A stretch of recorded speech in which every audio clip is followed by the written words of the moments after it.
வியர்க்கும் கடவுள் என்று கேலி செய்த ஆங்கிலேயருக்கு என்ன நேர்ந்தது தெரியுமா?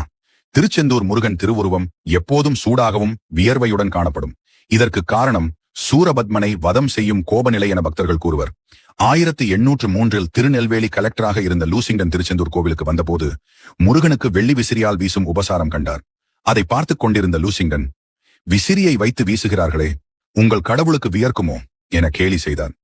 ஆம் என்ற அர்ச்சகர் முருகன் வியர்க்கிறார் என எடுத்துக்காட்டாக மாலையும் கவசமும் அகற்றி காட்ட விக்கிரகத்தில் உண்மையில் வியர்வை இருந்தது. வீடு திரும்பிய லூசிங்டனின் மனைவிக்கு சகிப்பற்ற வயிறு வலி ஏற்பட்டது. இது முருகனை அவமதித்ததற்கான விளைவு என உணர்ந்த அவர் முருக பக்தரிடம் பரிகாரம் கேட்க அவரின் அறிவுரைப்படி முருகனிடம் மனதார மன்னிப்பு கேட்டார் மற்றும் கோவிலுக்கு பரிசாக வெள்ளி பாத்திரம் காணிக்கையாக வழங்குவதாக அறிவித்தார். அவர் வேண்டிய உடனேயே மனைவியின் வலி நின்றது. நன்றியாக லூசிங்டன் என பொறிக்கப்பட்ட வெள்ளி பாத்திரத்தை கோவிலுக்கு கொடுத்தார். அது இன்றும் பயன்படுத்தப்படுகிறது.